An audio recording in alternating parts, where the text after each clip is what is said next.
नमस्कार मंडळी, मित्रांनो तुम्हाला 12,256 जागांसाठी तुम्हाला एक नवीन जाहिरात प्रसिद्ध करण्यात आली आहे। यामध्ये मित्रांनो तुम्हाला स्टाफ सिलेक्शन कमिशन यांच्या अंतर्गत असलेल्या SSC CGL एक्झाम 2026 ची 12,256 जागांसाठी नवीन जाहिरात प्रसिद्ध करण्यात आलेली आहे। यामध्ये जर पाहिलं तर तुम्हाला ऑफिस असिस्टंट असेल, इन्स्पेक्टर असेल, ऑफिस सुपरिटेंडेंट असेल, ऑडिटर असेल, अकाउंटंट असेल, टॅक्स असिस्टंट यासारखी महत्त्वाची पदे देखील तुम्हाला भरली जाणार आहेत।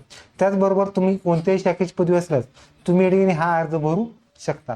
बाकी या व्हिडिओमध्ये आपण संपूर्ण माहिती पाहणार आहोत, तर व्हिडिओ शेवटपर्यंत नक्की पहा। व्हिडिओला लाईक करा, चॅनलवरती पहिल्यांदा आला तर चॅनलला सबस्क्राईब करून बेल नक्की दाबा।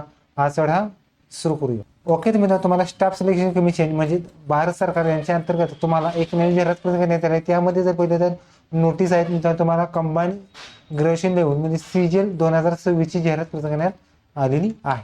यामध्ये जर पाहिलं तर तुम्हाला डेट असणार आहेत 21/5/26 पासून ते 22/6/2026 पर्यंत असणार आहेत फॉर्म फिलअप।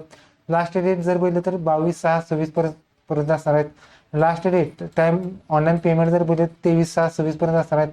त्याचबरोबर विंडो फॉर ॲप्लिकेशन फॉर्म करेक्शनसाठी 29/6/26 ते 1/7/26 पर्यंत असणार आहेत। त्याचबरोबर टायर 1 एक्झामिनेशन पाहिलं तर ऑगस्ट-सप्टेंबर 2026 पर्यंत। त्याचबरोबर टेंटेटिव्ह एक्झाम सेकंड टायर पाहिलं तर डिसेंबर 2026 पर्यंत तुमची असणार आहे। आता मित्रांनो ह्या जागा असतात, त्या जागा कोणकोणत्या असतात, त्यासाठी पे स्केल किती असणार ते सुद्धा पाहणार आहोत। यामध्ये जर पाहिलं तर तुम्हाला पे स्केल 8 मध्ये 47,700 ते 1,51,100 दरम्यान पे स्केल असणार आहेत। यामध्ये ज्या पोस्ट असणार आहेत यामध्ये office auditor non minister post असणार आहेत। 18 ते 30 वर्षापर्यंत तुम्ही अर्ज करायचे आहेत। त्याचबरोबर पुढचा जो असिस्टंट ऑडिटर ऑफिसर स्टेटसाठी असणार आहे, त्यासाठी सेम पे स्केल असणार आहे, त्यासाठी सेम वय असणार आहेत। त्याच पुढचा तो असिस्टंट अकाउंट ऑफिसर स्टेटसाठी असणार आहे, पे स्केल ते राहणार। पुढचा आहे मित्र तुम्हाला जर बघितलं तर तुम्ही पाहू शकतात लेवल 7 मध्येच पे स्केल असणार आहेत।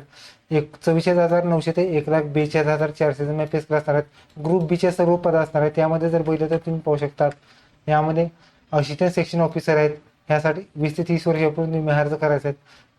असिस्टंट सेक्शन ऑफिसर पुढची पोस्ट आहेत इंटेलिजन्स ब्युरोमध्ये, यासाठी सुद्धा 18 ते 30 वर्षापर्यंत तुम्ही अर्ज करायचे आहेत।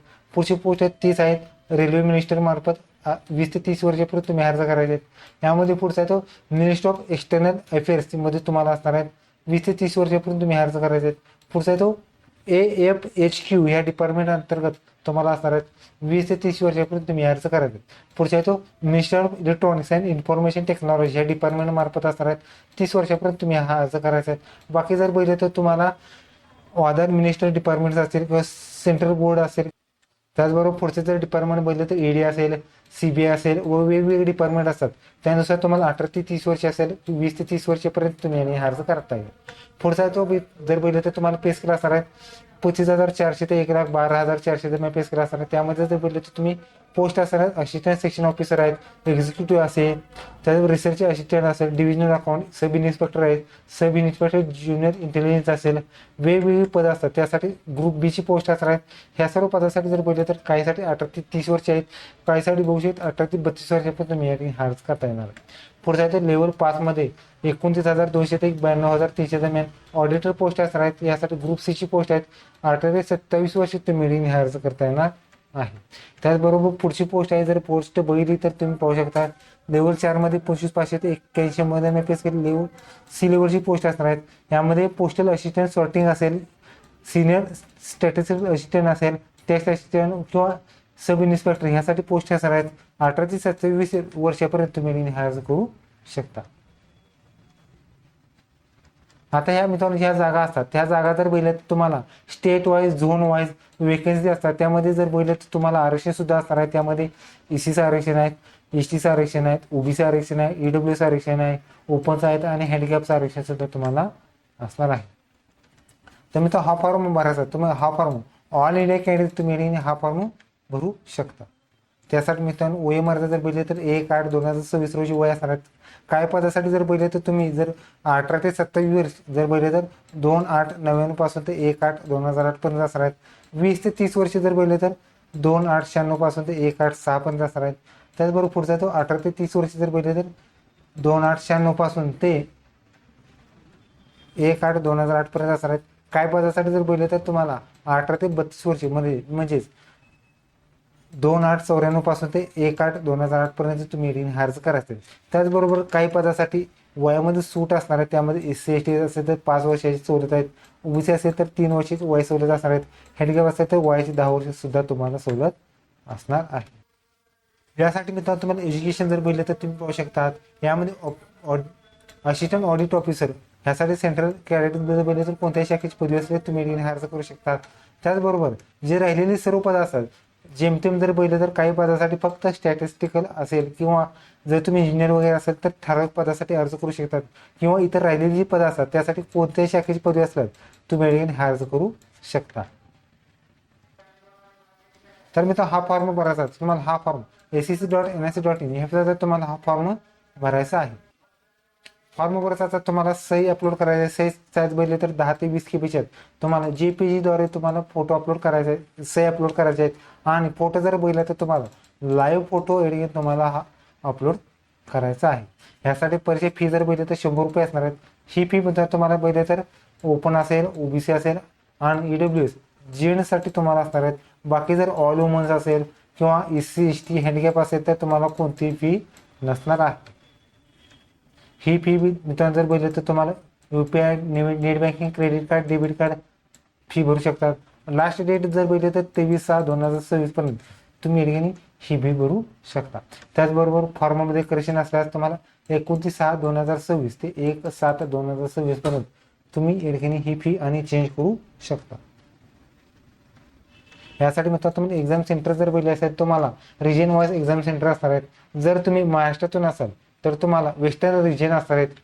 यामध्ये जर बघितलं तर तुम्ही पाहू शकता पंजीम, अहमदाबाद, गांधीनगर, म्हैसाणा, राजकोट, सुरत, वडोदरा, अमरावती, छत्रपती संभाजीनगर, जळगाव, कोल्हापूर, मुंबई, नागपूर, नांदेड, नाशिक आणि पुणे एवढे एक्झाम सेंटर वेस्टर्न रिजन्स तुम्हाला असणार आहे.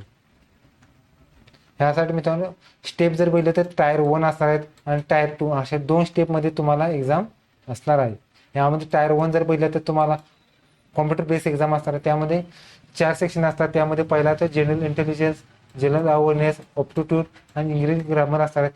25 प्रश्न असणार आहेत. 50 मार्काची वेळ असणार आहेत. 1 तास वेळ तुम्हाला असणार आहे. त्यासाठी जर बघितलं तर तुम्हाला निगेटिव्ह मार्किंग 50% 0.50% निगेटिव्ह मार्किंग सुद्धा तुम्हाला असणार आहे.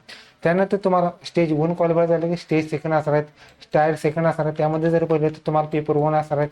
सेक्शन 1 मध्ये असणार मॅथमॅटिक्स अँड एबिलिटी, रिझनिंग वगैरे असणार आहेत. टोटल 60 प्रश्न असणार आहेत आणि 180 मार्काची एक्झाम असणार आहे. एक प्रश्न हा 3 मार्काला असणार आहेत. 1 तास वेळ असणार आहे.